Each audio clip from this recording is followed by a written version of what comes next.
आज का video union bank personal loan का होगा।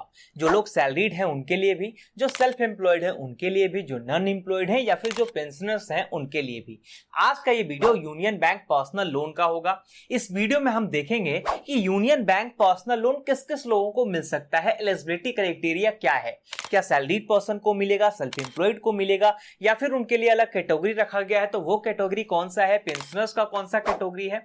आज हम लोग यूनियन बैंक पर्सनल लोन का पूरा डिटेल देखेंगे। इसके अलावा union bank personal loan online apply कैसे करना है, उसे अपने अकाउंट में क्रेडिट कैसे कराना है बहुत ही कम रेट ऑफ इंटरेस्ट पे, यूनियन बैंक पर्सनल लोन का फी एंड एक्स्ट्रा चार्जेस क्या क्या है, फीचर्स क्या क्या है, और इन सब के साथ साथ ईएमआई कैलकुलेटर से हम लोग समझेंगे कि अगर हम यूनियन बैंक से पर्सनल लोन लेते हैं तो कल को हमारा रेट ऑफ इंटरेस्ट और ईएमआई अमाउंट क्या होगा। तो ऐसे और उपयोगी वीडियो के लिए चैनल को सब्सक्राइब करें। आइए वीडियो शुरू करते हैं। देखो, पर्सनल लोन चाहे कोई भी बैंक दे रही हो, अगर आपके एलिजिबिलिटी क्राइटेरिया के साथ साथ दो क्राइटेरिया और अच्छा रहता है ना। दो क्राइटेरिया कौन सा? सबसे पहला कि बीते 6-7 महीने में आपने कभी लोन अप्लाई या क्रेडिट कार्ड अप्लाई नहीं किया हो, या बीते 6-7 महीने में आपका कभी लोन या क्रेडिट कार्ड का जो अमाउंट होता है वो बाउंस नहीं किया हो, जिससे कि आपका सिविल पर इफेक्ट नहीं पड़ता है और आपका क्रेडिट हिस्ट्री सही रहता है। अगर ये दोनों क्राइटेरिया सही रहता है ना, तो आपका एलिजिबिलिटी क्राइटेरिया भी वहां 100% वर्क करता है। अब हम लोग ये समझते हैं कि यूनियन बैंक अपने पर्सनल लोन पे एलिजिबिलिटी क्राइटेरिया क्या क्या रखता है। अगर हम यूनियन बैंक से पर्सनल लोन लेने जाते हैं तो हमें यूनियन बैंक पर्सनल लोन कैसे मिलेगा। तो देखो, एलिजिबिलिटी क्राइटेरिया को लेकर यूनियन बैंक का साफ साफ कहना है कि हम किसी भी पर्पस के लिए, बजाय सट्टेबाजी को छोड़ करके, हम किसी भी पर्पस के लिए आपको पर्सनल लोन दे देंगे। अगर आपके घर में कोई मैरिज हो, या फिर घर का रिनोवेशन कराना हो, या फिर बच्चों के शादी विवाह के लिए पैसे चाहिए, या किसी भी, अगर आप बाहर ट्रैवल करने जा रहे हैं, कोई भी कंडीशन में हम आपको पर्सनल लोन दे देंगे, ठीक है, लेकिन सट्टेबाजी छोड़ करके। इसके अलावा बैंक क्या कहता है कि हम आपको पर्सनल लोन दो कंडीशन में देंगे, ठीक है जी। दो कंडीशन कौन सा? एक कंडीशन हम देंगे टाई अप कस्टमर्स को और दूसरा हम देंगे नॉन टाई अप कस्टमर्स। अब टाई अप कस्टमर्स में क्या क्या है? सबसे पहले कि आप सैलरीड पर्सन होने चाहिए, आपका सैलरी अकाउंट होना चाहिए, वो सैलरी अकाउंट इस बैंक से मेंटेन होता हो, ये जरूरी नहीं है। आपका किसी भी बैंक अकाउंट से, किसी भी बैंक से आपका सैलरी अकाउंट मेंटेन होना चाहिए, बशर्ते उसमें जो मंथली इनकम है, नेट मंथली इनकम, वो 15,000 या उससे ज्यादा होना चाहिए कम से कम, ठीक है जी। आपका सैलरी अकाउंट इस बैंक पे नहीं भी है तब भी चलेगा। और अगर आप मेट्रो सिटी से बिलोंग करते हो, जैसा कि आप यहां देख सकते हो, अगर आप मेट्रो सिटी से बिलोंग करते हो ना, तब आपको फिर 20,000 या उससे ज्यादा का नेट मंथली इनकम शो करवाना होगा, ठीक है जी। इसके अलावा नॉन टाइप कस्टमर्स के लिए क्या क्या है? आप तो सैलरीड कस्टमर तो होने ही चाहिए, ठीक है। इसके साथ साथ आपका सैलरी अकाउंट इसी बैंक से मेंटेन होना चाहिए, और इसमें भी आपका नेट मंथली इनकम, अगर आप नॉर्मल सिटीज से बिलोंग करते हो तो 15,000, और अगर आप मेट्रो सिटी में बिलोंग करते हो, मेट्रो सिटी में रहते हो, तब आपका कम से कम नेट मंथली इनकम 20,000 या उससे ज्यादा होना चाहिए। इसके साथ साथ दोनों कंडीशन में बैंक का कहना है कि भैया कोई भी परमानेंट इंप्लॉइज को या कंफर्म इंप्लॉइज को या गवर्नमेंट इंप्लॉय को, प्राइवेट इंस्टीट्यूट, कॉलेज, हॉस्पिटल, किसी भी परमानेंट इंप्लॉय को हम यहां से पर्सनल लोन दे देंगे, जैसा कि आप यहां देख सकते हो, ठीक है। बैंक का कहना है कि हम किसी को भी पर्सनल लोन देंगे, बशर्ते उनका सैलरी अकाउंट होना चाहिए और सैलरी अकाउंट में उनका अमाउंट क्रेडिट होते रहना चाहिए।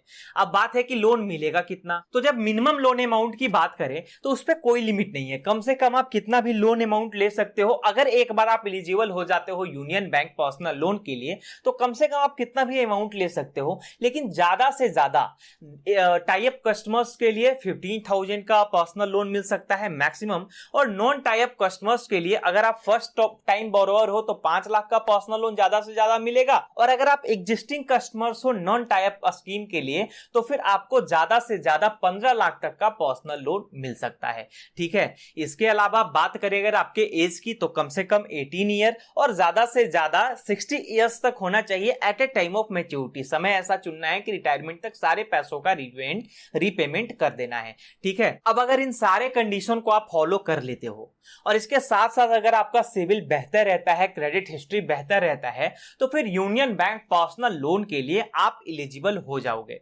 लेकिन इसके साथ साथ दो कंडीशन और याद रखना कि आपका कोई लोन डिफॉल्ट नहीं होना चाहिए। पिछले 6-7-8 महीने के लगभग में कोई लोन या क्रेडिट कार्ड का अमाउंट डिफॉल्ट नहीं होना चाहिए, ठीक है। इसके अलावा बार बार कई सारे लोग करते हैं ना कि लोन अप्लाई इस बैंक से भी, उस बैंक से भी, या फिर नॉन बैंकिंग फाइनेंशियल कंपनी से भी लोन अप्लाई कर देते हैं। देखो वो सारा एक जगह जुटता है, ठीक है। कोई भी बैंक आपको लोन देगी ना, तो एक बार जब क्लिक करेगी ना, आपका सारा क्रेडिट हिस्ट्री शो कर जाएगा, ठीक है जी। तो ये सब थोड़ा सा ध्यान में रखते हुए लोन आप यहां से अप्लाई करना। अब बात है कि लोन हम अप्लाई करेंगे कैसे। यहां से भी ऑनलाइन अप्लाई कर सकते हो। यहां देखो अप्लाई नाउ का ये जो ऑप्शन है, आप यहां देख सकते हो अप्लाई नाउ का ऑप्शन डायरेक्टली यूनियन बैंक का साइट है। हमें यहां आना है, यहां अप्लाई नाउ के ऑप्शन पे क्लिक करना है। इसके बाद जैसे ही आप क्लिक करोगे तो यहां 3-4 तरह का ऑप्शन मिलेगा। देखो मतलब मैंने आपको बताया था ना कि अगर आप बिजनेस पर्सन हो तब आपको एमएसएमई कैटेगरी का लोन मिलेगा, और अगर पेंशनर्स हो तब भी लोन मिलेगा, और यदि आप एजुकेशनल पर्पस से लोन लेना चाहते हो तब भी आपको लोन मिलेगा। कहने का मतलब non employed, employed, self employed और पेंशनर सारे कैटेगरी को लोन यहां से मिल जाता है, ठीक है। और सारे का प्रोसेस लगभग सेम होगा। एलिजिबिलिटी क्राइटेरिया डिफरेंट हो सकता है लेकिन प्रोसेस लगभग सेम होगा। ओके जी। हमें क्या करना है कि यहां अगर आप बिजनेस पर्सन हो तो आप एमएसएमई लोन ले लो। अगर आप पेंशनर्स हो, 60 साल से ज्यादा हो गया, आपका पेंशन अकाउंट चलता है किसी भी बैंक में, तो आप यहां से लोन ले सकते हो। अगर एजुकेशनल पर्पस के लिए लोन लेना चाहते हो तो आप यहां से इसे क्लिक करके लोन ले सकते हो। लेकिन हमें क्या करना है ना कि पर्सनल लोन लेना है भैया, पर्सनल लोन सैलरीड कस्टमर्स के लिए लेना है, तो हमें रिटेल लोन को क्लिक करना है। रिटेल लोन करने के बाद यहां भी देखो 3-4 तरह का ऑप्शन मिलता है। पहला ऑप्शन है कि आप अपना एलिजिबिलिटी चेक कर सकते हो कि आप एलिजिबल हो या फिर नहीं हो, ठीक है। आप फिर उसके बाद अगर आपका एप्लीकेशन आपने पहले से अप्लाई कर रखा था और एप्लीकेशन इनकम्प्लीट रह गया है तो यहां से आप कंप्लीट कर सकते हो। इसके अलावा अपना स्टेटस चेक कर सकते हो। आपने मान लीजिए लोन अप्लाई कर दिया, आपका लोन का क्या हुआ नहीं हुआ, आप यहाँ ट्रैक स्टेटस से क्लिक करके चेक कर सकते हो। लेकिन हमें क्या करना है, यहाँ अप्लाई नाउ को न्यू एप्लीकेशन पे क्लिक करना है, ठीक है। न्यू एप्लीकेशन करने के बाद आप यहां देख सकते हो कि हर कस्टमर्स को 4 स्टेप फुलफिल करना होगा। 4 स्टेप के बाद आपका पर्सनल लोन का ये जो यूनियन बैंक पर्सनल लोन का पूरा डिटेल है ये आपसे ले लेगी और आपका फॉर्म फिलअप हो जाएगा। वो चारों स्टेप क्या क्या है भाई। पहला स्टेप है एप्लीकेशन डिटेल का, दूसरा स्टेप है आपका इनकम एंड एक्सपेंडिचर का, कि आपका इनकम क्या क्या है आपको वो फिल करना होगा, कितना है, किधर का इनकम है और एक्स्ट्रा इनकम है क्या है नहीं है। इसके बाद आपका एक्सपेंडिचर क्या है वो भी आपको फिल करना होगा। इसके बाद आपका लोन का डिटेल आपको फिल करना होगा, आप कितना लोन लेना चाहते हो वगैरह वगैरह। इसके बाद डॉक्यूमेंट्स वेरीफाई होगा और लोन आपका अप्लाई हो जाएगा। तो हमें पहले स्टेप में क्या करना है, अगर आपका देखो यहाँ फर्स्ट स्टेप क्या कहता है ना, फर्स्ट स्टेप कहता है कि अगर आपका कोई रिलेशन है बैंक के साथ, ठीक है, तो आप यहाँ यस कर दोगे, और अगर रिलेशन नहीं है बैंक के साथ तो आप फिर यहाँ नो कर दोगे। इसके अलावा लोन टाइप में सेलेक्ट करना है हमें पर्सनल लोन को। इसके अलावा टाइप ऑफ एम्प्लॉय में सेलेक्ट करना है, अगर आप गवर्नमेंट एम्प्लॉय हो या प्राइवेट एम्प्लॉय हो तो फिर प्राइवेट एम्प्लॉय को सेलेक्ट करना है। इसके अलावा आप लोन अमाउंट कितना लेना चाहते हो वो आपको फिल करना है जी। ओके जी। इसके बाद आपको यहाँ देखो पर्सनल डिटेल का ऑप्शन मिलेगा। इस पर्सनल डिटेल में आपको अपना फर्स्ट नेम एंटर करना है। अगर आपका मिडिल नेम है तो यहाँ देखो आपको मिडिल नेम एंटर करना है। फिर अगर आपका लास्ट नेम है, लास्ट नेम तो होना ही चाहिए, एक नाम से शायद ही एप्लीकेशन फॉर्म तो लगभग रिजेक्ट हो जाता है अगर सिंगल एक नाम है। जैसे मेरा नाम प्रतीक हुआ तो अगर मैं ना आगे टाइटल ना पीछे टाइटल लगाता हूं ना तो शायद फॉर्म, बहुत सारे केसेस में फॉर्म रिजेक्ट हो जाता है। क्रेडिट कार्ड में तो ज्यादातर फॉर्म रिजेक्ट ही हो जाता है। तो टाइटल तो आपको रखना ही है। अगर आपका नहीं है देखो फ्यूचर में भी बहुत काम आएगा। अगर आपका, कई सारे लोगों का कमेंट आता है मेरा एक ही नाम है, ठीक है, जैसे प्रतीक हुआ ना तो सिर्फ प्रतीक नाम ही है। देखो ऐसा नहीं है। आप क्या करो ना कि अपने आधार कार्ड पे, अगर आपका सर्टिफिकेट वगैरह ज्यादा नहीं है तो आप अपने आधार कार्ड पे नाम चेंज भी करवा सकते हो। लेकिन अगर सर्टिफिकेट ये सब वगैरह वगैरह है तो बहुत सारा प्रॉब्लम आ जाएगा सामने भाई, ठीक है। खैर वो सब तो दूर की बात है। लेकिन अगर आपका फर्स्ट नेम है, लास्ट नेम है, आप दोनों फिल कर लोगे। उसके नीचे अपना डेट ऑफ बर्थ आपको फिल करना है। उसके नीचे आपको जेंडर सेलेक्ट करना है। फिर अपना मोबाइल नंबर एंटर करके, ओके, अपना मोबाइल नंबर एंटर करके आपको मोबाइल नंबर वेरीफाई कराना होगा। कैसे? आपके नंबर पे ओटीपी जाएगा, उसे आप यहां फिल कर लोगे, आपका नंबर वेरीफाई हो जाएगा, ठीक है। फिर यहां ईमेल आईडी भी फिल करके आपको वेरीफाई कराना होगा। उसके बाद आपको रेसिडेंशियल स्टेटस सेलेक्ट करना है कि आप जहां रहते हो, वहां के ऑनर हो या फिर रेंटर हो, जो भी हो, वहां आपको सेलेक्ट करना होगा। आपको अपना मैरिटियल स्टेटस सेलेक्ट करना होगा कि आप मैरिड हो या फिर अनमैरिड हो, इस कॉलम में आपको ये सेलेक्ट करना होगा। इसके नीचे आइडेंटिफिकेशन डिटेल में हमें आ जाना है। आइडेंटिफिकेशन डिटेल में हमें अपना आधार नंबर फिल करना है। आधार नंबर यहां आप देख सकते हो, यहां के फर्स्ट कॉलम में आधार नंबर फिल करना है और यहां फिल करके वेरीफाई करना है अपने आधार को। फिर पैन नंबर फिल करना है और पैन को भी वेरीफाई कर लेना है, ठीक है। ये आपके रजिस्टर्ड नंबर पे ओटीपी जाएगा, यानी आधार कार्ड पे रजिस्टर्ड नंबर जो है ना उस पे ओटीपी जाएगा, उसे यहां आपको वेरीफाई कराना होगा। इसके बाद ये देखो वोटर आईडी और ड्राइविंग लाइसेंस ये सब कोई जरूरी नहीं है, ओके जी। उसके बाद हमें नीचे आ जाना है एड्रेस वाले डिटेल में। एड्रेस वाले डिटेल में हमें क्या आना है कि प्रेजेंट एड्रेस पहले फिल करना है। आप अभी जहां रह रहे हो ना, करंट स्टेटस आपका अभी जहां रह रहे हो, जो भी आपका एड्रेस है अच्छे से आप यहां तीनों चारों कॉलम में फिल कर लोगे। उसके बाद यहां नीचे सिटी नेम, यहां स्टेट नेम, यहां डिस्ट्रिक्ट नेम और पिन कोड अपना फिल करके, यहां देखो पिन कोड, यहां सिटी नेम, यहां डिस्ट्रिक्ट नेम, ये सब फिल करके आपको फिर नीचे आ जाना है। नीचे आने के बाद एक ऑप्शन आपको मिलेगा ना कि अगर आपका करेंट एड्रेस और परमानेंट एड्रेस सेम है तो फिर देखो आप इस बॉक्स को टिक कर दोगे। यहां जो बॉक्स है ना, इस बॉक्स को आप टिक कर दोगे तो फिर आपका करेंट एड्रेस और परमानेंट एड्रेस जो है वो दोनों सेम हो जाएगा। और अगर नहीं है सेम तो फिर आपको परमानेंट एड्रेस भी फिल करना होगा। उसके बाद अगर आप इंप्लॉय, आपने गवर्नमेंट इंप्लॉय सेलेक्ट किया है तो फिर आपको नेम ऑफ कंपनी फिल करना है। उसके बाद आपका total year of experience fill करना है। एक्सपीरियंस कम से कम 1 से 2 सालों का तो होना ही चाहिए भाई। नए नए लोगों को पर्सनल लोन नहीं मिलेगा, मिलता है लेकिन आपको ऑफलाइन ब्रांच जाकर विजिट करना होगा, ठीक है।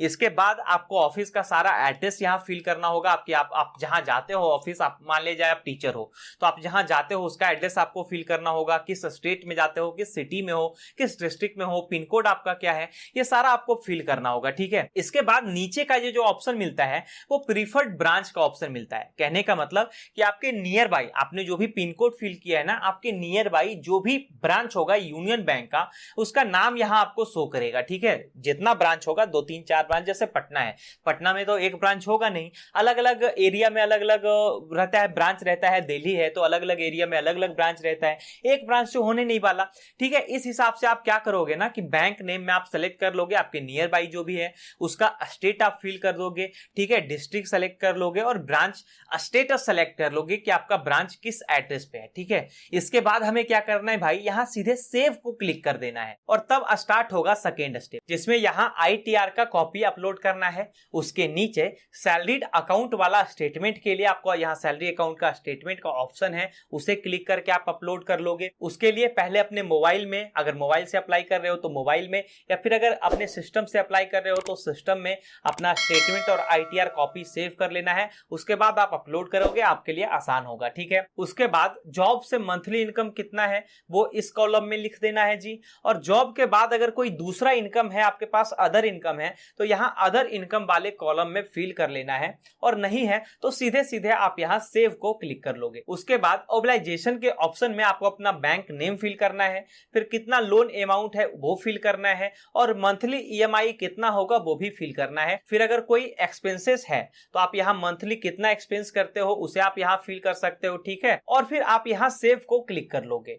फिर थर्ड स्टेप में यहां पर्पस ऑफ लोन फिल करना है, ठीक है जी। उसके नीचे अमाउंट डाल करके अंडरटेकिंग में नो करके यहां से एलिजिबिलिटी को चेक करना है। फिर आप लोग कितने लोन अमाउंट के लिए एलिजिबल हुए हो वो आपको बता दिया जाएगा। इंटरेस्ट रेट क्या लग रहा है, टेन्यूर कितना मिला है, EMI कितना होगा, सब कुछ बता दिया जाएगा। अब यहां से अगर आप लोन लेना चाहते हो तो प्रोसेस आगे बढ़ा सकते हो। इसे सेव करना है, फिर सेव सक्सेसफुली वाले पॉपअप में ओके करना है, और लास्ट स्टेप में आपका लोन अमाउंट और टेन्यूर ये सब दिया रहेगा। आप अगर मॉडिफाई करना चाहते हो तो मॉडिफाई भी कर सकते हो, आपको कम लोन अमाउंट चाहिए तो आप कम ले सकते हो। यहां से इससे ज्यादा आप जितने लोन अमाउंट के लिए एलिजिबल हुए हो वो मैक्सिमम है, उससे ज्यादा तो नहीं मिलेगा, लेकिन अगर कम करना चाहते हो तो आप कर सकते हो, ठीक है जी। फिर यहां से आगे बढ़ने के बाद डॉक्यूमेंट्स को अपलोड करके सेव को क्लिक कर देना है। तब यूनियन बैंक का कांग्रेचुलेशन का पेज आएगा जिसमें कितना लोन अमाउंट क्रेडिट होने वाला है, आपका टेन्यूर क्या है, प्रोसेसिंग फीस कितना है, ये सब कुछ बता दिया रहेगा। फिर वर्किंग डेज में ही लोन अमाउंट आपके उसी अकाउंट में चला जाएगा जिसे आपने लिंक किया था। चलो, लोन अप्लाई होने के बाद अब हम लोग इसके फीचर्स को समझते हैं कि यूनियन बैंक अपने पर्सनल लोन पे फीचर्स क्या क्या देती है। देखो फीचर्स के मामले में बैंक कहता है सबसे पहले कि हम तो ये पूछेंगे नहीं कि आपको किस पर्पस के लिए लोन चाहिए, आप किसी भी पर्पस के लिए लोन ले सकते हो। बात रही कि कितना लोन अमाउंट मिलेगा, तो लोन अमाउंट मैंने आपको बता दिया कि मैक्सिमम 15 लाख तक का पर्सनल लोन आपको मिल सकता है, जिसका कि रीपेमेंट टेन्यूर भाई साहब आप यहां देख सकते हो मैक्सिमम से मैक्सिमम 5 इयर्स का मिल सकता है, यानी कि 60 महीनों का समय आपको मिल सकता है। उस बीच आप जितने भी लोन अमाउंट लिए होंगे उसको आपको सूद समेत चुकाना है बैंक में। एक ईएमआई बांध दिया जाएगा कि इतना ईएमआई आपको आना है और उस ईएमआई के हिसाब से आपको हर महीने करके रीपेमेंट करते जाना है जब तक आप टेन्यूर सेलेक्ट करते हो जब। फिर इसके बाद अगर रेट ऑफ इंटरेस्ट की बात करें तो रेट ऑफ इंटरेस्ट के लिए सबसे पहले मैं आपको बता दूं कि हर बैंक अपने कस्टमर्स के लिए दो तरह का रेट ऑफ इंटरेस्ट रखती है, एक फिक्स रेट ऑफ इंटरेस्ट और दूसरा फ्लोटिंग रेट ऑफ इंटरेस्ट। वो आपके ऊपर डिसाइड करता है, आपके ऊपर डिपेंड करता है कि आप कौन सा रेट ऑफ इंटरेस्ट लेना पसंद करते हो। फिक्स वाला जिसमें कि अगर आरबीआई का रेपो रेट बढ़ता है या घटता है तो उससे आपके इंटरेस्ट और ईएमआई पर कोई इफेक्ट नहीं पड़ेगा, और कि फ्लोटिंग वाला जिससे अगर कि आरबीआई का रेट ऑफ इंटरेस्ट बढ़ता है या घटता है तो आपका रेट ऑफ इंटरेस्ट भी बढ़ेगा या घटेगा। आप कौन सा पसंद करते हो वो आपके ऊपर डिपेंड करता है। लेकिन हाँ, एक चीज मैं आपको हिंट और दे दूं कि फिक्स रेट ऑफ इंटरेस्ट में मिनिमम रेट ऑफ इंटरेस्ट से, यानी जो आपका रेट ऑफ इंटरेस्ट चार्ज किया जाएगा, मान लीजिए 12% या 13%, उससे 1 से 1.5% ज्यादा चार्ज किया जाएगा फिक्स रेट ऑफ इंटरेस्ट में, और फ्लोटिंग में 1-1.5% कम होगा, यानी कि नॉर्मल होगा। ठीक है, अगर रेट ऑफ इंटरेस्ट की बात करें कि कितना रेट ऑफ इंटरेस्ट लगना है तो उसे आप लोग यहां खुद स्क्रीन पे देख सकते हो। देखो मैंने स्क्रीन भी बड़ा कर दिया है, आप चाहो तो यहां खुद पढ़ सकते हो। ऐसे मैं आपको सुना दूं कि अंदर टाई अप कस्टमर्स, यानी जो भी टाई अप कस्टमर्स हैं उनके लिए देखो ये रेट ऑफ इंटरेस्ट रखा गया है। फाइनली रेट ऑफ इंटरेस्ट ये होने वाला है, ठीक है। और जो नॉन टाई अप कस्टमर्स हैं उनके लिए ये रेट ऑफ इंटरेस्ट रखा गया है, ठीक है जी। फिर इसके अलावा जो नॉन सैलरीड कस्टमर, यानी जो सैलरीड ना होकर के सेल्फ एम्प्लॉयड है या प्रोफेशनल है, तो उनके लिए ये रेट ऑफ इंटरेस्ट रखा गया है। कहने का मतलब कि टाई अप कैटेगरी के अंदर जो भी लोग आएंगे उन्हें मैक्सिमम 13 से 14% तक के रेट ऑफ इंटरेस्ट पे पर्सनल लोन मिल जाएगा। नॉन टाई अप कस्टमर्स को कितना मिलेगा, 14 से 15% तक का रेट ऑफ इंटरेस्ट पे पर्सनल लोन मिल जाएगा। जो नॉन सैलरीड कस्टमर है यानी कि सेल्फ एम्प्लॉयड है उन्हें 15 से 16% तक के पर्सनल लोन मिलेंगे, ठीक है, 15 से 16% के रेट ऑफ इंटरेस्ट पे। इसके अलावा जो प्रोफेशनल लोग हैं और नॉन टाई अप के कैटेगरी में आते हैं उन्हें इस हिसाब से रेट ऑफ इंटरेस्ट चार्ज किया जाएगा उनसे, ठीक है। जो नॉन सैलरीड कस्टमर है और प्रोफेशनल है उन्हें इस हिसाब से पर्सनल लोन का रेट ऑफ इंटरेस्ट देना होगा भाई, अगर आप यूनियन बैंक से पर्सनल लोन लेते हो तो, ठीक है। इसके अलावा देखो एक ऑफर चलता है ना, एक लोन का स्कीम चलता है यूनियन आसियाना पर्सनल लोन स्कीम। उस पर्सनल लोन का रेट ऑफ इंटरेस्ट क्या होने वाला है, कई सारे लोग अगर उस स्कीम के अंदर पर्सनल लोन लेना चाहते हैं तो उन्हें कुछ rate of interest come charge किया जाएगा उन लोगों से, ठीक है। वो रेट ऑफ इंटरेस्ट क्या होगा तो आप लोग खुद यहां देख सकते हो, मैक्सिमम 13% तक का रेट ऑफ इंटरेस्ट जा सकता है। ओके भाई, इस कैटेगरी में, आसियाना के कैटेगरी में।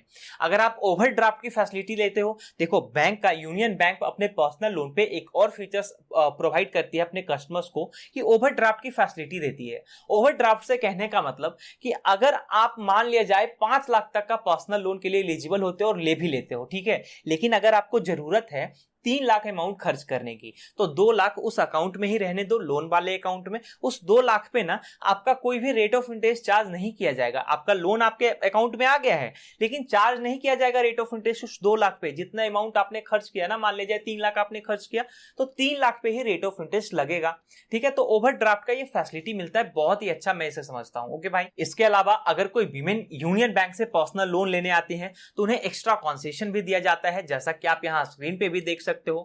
फिर इसके अलावा अगर और फीचर्स की बात करें तो डॉक्यूमेंट्स काफी कम है। अगर आप यूनियन बैंक से पर्सनल लोन लेते हो तो बहुत ही मिनिमम डॉक्यूमेंट्स पे आपको पर्सनल लोन मिलेगा। अगर आप इसके कस्टमर्स हो तब तो डॉक्यूमेंट्स नहीं ही लिया जाएगा, ज्यादातर प्री अप्रूव्ड का चांस बनता है आपका। इसके अलावा ना तो सिक्योरिटी की जरूरत होगी और ना ही गारंटर का डिमांड बैंक आपसे करेगा। अच्छा, अब हम लोग इसके एक्स्ट्रा चार्जेस को भी देख लेते हैं जी कि यूनियन पर्सनल लोन पे क्या क्या एक्स्ट्रा चार्जेस लगने वाले हैं। देखो सबसे पहले बैंक का कहना है कि हम कस्टमर से भैया लोन के दौरान ही प्रोसेसिंग फीस चार्ज कर लेंगे। वो प्रोसेसिंग फी कितना होगा तो 500 रुपए से लेकर के मैक्सिमम 7500 रुपए तक का प्रोसेसिंग फी हो सकता है आपके लोन अमाउंट को देखते हुए। आपका जितना ज्यादा से ज्यादा लोन अमाउंट होगा उतना ज्यादा से ज्यादा प्रोसेसिंग फी लगेगा, और जितना कम से कम लोन अमाउंट होगा तो मैक्सिमम कम से कम मिनिमम 500 रुपए का आपको प्रोसेसिंग फी देना है, इतना ध्यान में रखिए।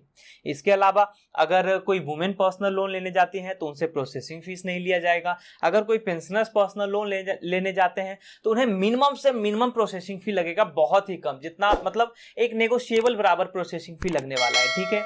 इसके अलावा अगर कोई एजुकेशनल पर्पज से पर्सनल लोन लेते हैं, एजुकेशनल लोन लेते हैं तो उनसे भी प्रोसेसिंग फीस नहीं लिया जाएगा। और भी कई सारा कंडीशन है जिसमें प्रोसेसिंग फीस आपसे नहीं लिया जाएगा, जो कि आप यहाँ स्क्रीन पे भी देख सकते हो कि किन किन कंडीशन में कस्टमर से प्रोसेसिंग फीस नहीं लगने वाला है। अब हम लोग इसके आगे और चार्जेस की बात करते हैं, कुछ और एक्स्ट्रा चार्जेस की, जिसमें आता है प्री पेमेंट चार्जेस। कहने का मतलब कि अगर कोई बंदा प्री पेमेंट करता है, लोन लेने के बाद उनके पास पैसे हो जाते हैं, वो प्री पेमेंट करना चाहता है, तो उन्हें फ्लैट 2% तक का प्रोसेसिंग फीस जो है वो देना होगा, ठीक है जी। इसके अलावा अगर कोई बंदा लोन अमाउंट पे करने में देरी करता है या फिर किसी तरह का डिफॉल्ट करता है तो उन्हें मिनिमम से मिनिमम 24% तक का, यानी ईयरली के हिसाब से 24% का चार्ज उनसे लिया जाएगा। इसके अलावा इंटरेस्ट रेट तो मैंने आपको बता दिया, मैक्सिमम 14 से 15% का इंटरेस्ट रेट जा सकता है। हालांकि स्टार्टिंग रेट से कोई भी बैंक किसी को लोन नहीं देता, तो एक नॉर्मल आप रेट रख सकते हो 13 to 15% या 15.5% तक का रेट ऑफ इंटरेस्ट रख सकते हो कि इतना रेट ऑफ इंटरेस्ट जाएगा। अगर एक बार आप एलिजिबल हो गए तो मैक्सिमम इतना तक में लोन आपको मिल जाएगा, ठीक है भाई। इसके अलावा डॉक्यूमेंटेशन चार्ज आपको देना होगा। इस तरह का जो भी चार्जेस है वो मैं डिस्क्रिप्शन बॉक्स में नोट कर दूंगा, आप वहां से आराम से पढ़ लेना। अब हम लोग पता है कैलकुलेट करेंगे, ईएमआई कैलकुलेटर पे चलते हैं कि अगर हम मान लिया जाए कोई व्यक्ति अगर कैलकुलेट करने की सोचता है कि अगर मान लिया जाए कोई बंदा 80,000 रुपए का लोन लेता है, ठीक है जी, कोई बंदा 80,000 रुपए का लोन लेता है, वो चाहता है कि 80,000 पे हमें कैलकुलेट करके बताओ कि हमारा ईएमआई अमाउंट कितना आएगा। तो देखो हम सबसे पहले क्या करेंगे ना कि 80,000 हमने लिख लिया है अमाउंट में, रेट ऑफ इंटरेस्ट में हम लिखेंगे 14%, ठीक है भाई, और पीरियड में लिखेंगे 12 मंथ्स का, 12 मंथ्स का। हालांकि मैक्सिमम 60 मंथ्स का पीरियड है, इस बीच आप कभी भी समय चुन के रीपेमेंट कर सकते हो, लेकिन हमने 12 महीनों का समय चुना है। तो इस हिसाब से आप यहां देख सकते हो कि हमारा जो मंथली ईएमआई होगा ना, वो मंथली ईएमआई कितना होगा, 12 महीने तक हर महीने हमको 7182 रुपए या 7183 रुपए के लगभग आपको जमा करना होगा, ठीक है। जिसमें कि आपका टोटल इंटरेस्ट कितना बन रहा है, यानी 80,000 तो आपने लोन लिया, जिसपे इंटरेस्ट बनेगा 6195 रुपए का। 6195 रुपए एक्स्ट्रा आपको देना होगा 80,000 के अलावा, जो कि इंटरेस्ट होगा, ठीक है। अब हम लोग 80,000 ना लेकर के 1,80,000 लेंगे और टेन्यूर को हम क्या करते हैं 24 मंथ्स कर देते हैं, ठीक है, 24 मंथ्स कर देते हैं। अब यहां देख सकते हो आप कि 24 महीनों तक हमें हर महीने 8642 रुपए का ईएमआई पे करना होगा, जिसमें हमारा 1,80,000 के बजाय हमें एक्स्ट्रा कितना देना है, तो एक्स्ट्रा हमें 27,415 रुपए हमें इंटरेस्ट के तौर पर देना है, जो कि हर महीने हमारा 24 महीने तक धीरे धीरे यानी 8642 रुपए कर करके हमारा धीरे धीरे कटता चला जाएगा, ठीक है जी। अब हम लोग कैलकुलेट करेंगे कितना अमाउंट, आप बताओ 2,30,000 का अमाउंट हम लोग कैलकुलेट करते हैं और रेट ऑफ इंटरेस्ट रख देंगे 13.5% का। क्योंकि ये जरूरी तो नहीं कि हर व्यक्ति का रेट ऑफ इंटरेस्ट सेम होगा, 13.5% पर हम लोग कैलकुलेट करके देखते हैं, ठीक है जी। और टेन्यूर हम लोग रख देंगे ना, टेन्यूर रख देंगे 36 महीनों का। चलो हटाओ, 30 महीनों का समय हम लोग रख देते हैं, ठीक है, 30 महीनों का समय रख देते हैं। तो अब यहां देख सकते हो आप इस हिसाब से कितना चार्ज किया जाएगा। देखो हर महीने का जो आपका मंथली ईएमआई होगा वो 9,075 रुपए का होगा और हमारा रेट ऑफ इंटरेस्ट कितना होगा भाई 42,270 रुपए का हमारा इंटरेस्ट होगा, ठीक है, जो कि 2,30,000 और 42,270 रुपए में टोटल मिला करके हर महीने 30 महीने तक 9,075 रुपए कर करके बैंक में जमा कर देना है।